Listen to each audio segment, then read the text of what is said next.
The Mazda MX-5 is widely regarded as one of the best handling cars in the world. And behind me is a 2016 Mazda MX-5 Club Edition with heavy modifications to its chassis and suspension, which may make it the best handling MX-5 in the world.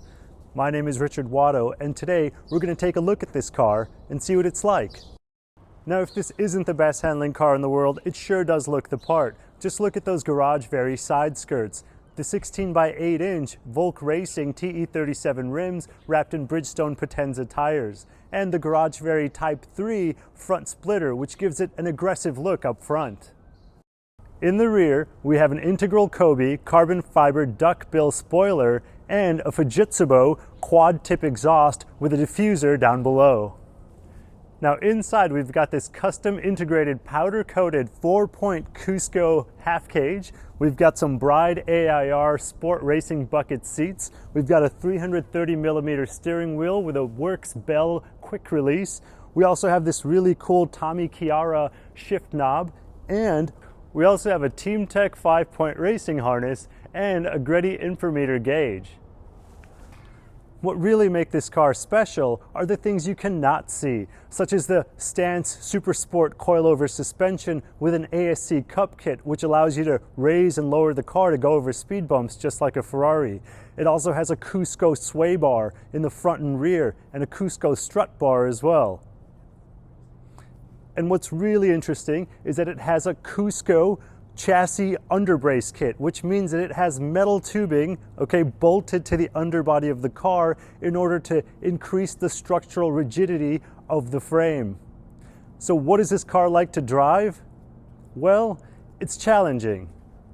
The first thing that's difficult is getting into the car. You can move the seat back like an inch, that's it. Right? You can only notch it like one, you can only move it back like 1 or 2. You see the silver button? And then pull the apparatus behind it. Slide the silver piece over it, the button. Here you go.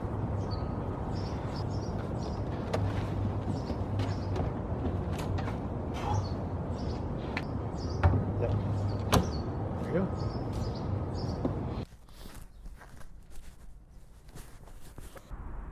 And the other challenging thing about driving a car like this is potholes. Now, a normal car might not even feel a pothole like this, but if I hit this at speed in an MX-5 that's been modified in the way that this one has, well, it might set off the airbags. Of course, this car doesn't have airbags. It just has a hard steering wheel for me to bounce my head off of should I crash it, which is comforting.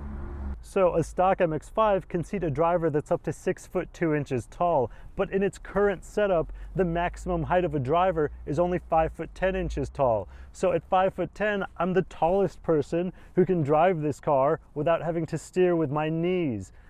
I do feel snug and locked into place, which is good, but I also feel slightly claustrophobic. I feel like an astronaut waiting to be launched into outer space or something. This is a really intense and interesting experience, and I haven't even driven the car yet.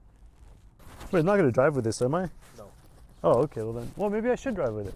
You can. No, I'm not going to do this. So what is this thing like to drive? Well, it's really easy. The shifting is incredibly smooth. It has a classic lightweight feel of a typical MX-5, but I can feel every bump on the road. I'm feeling bumps that are imperceivable to normal cars. It's weird, it's like being in some sort of fourth dimension that normal people can't experience. And I can also hear the vibration of the exhaust gases being pumped out of that 2-liter engine being pumped out of the Fujitsubo exhaust tips. It's beautiful. I like it so much that I've strapped a very expensive microphone to the bumper of this car just so that you can experience this noise.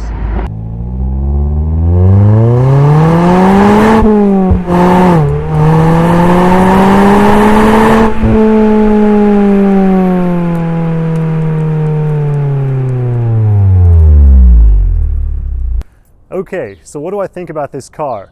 Well, it takes the things that people dislike about the MX-5, which are the tight interior space and the noise, and it amplifies them. And then it takes the things that people like about the MX-5, mainly the drivability, and it completely gets rid of that. It's challenging to drive, it's got a harsh ride, it's noisy, and it's incredibly impractical.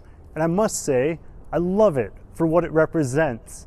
This car is an expression of what many of us car enthusiasts feel. It transcends reasonableness and leads us down a path of irrational affinity.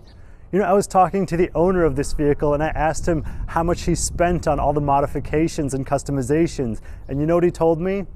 Zero, because you can't put a price on passion. Thank you so much for joining me today. Please like and subscribe. And if you have an interesting or exotic automobile that you'd like me to test drive, please reach out to me at wadoauto@gmail.com.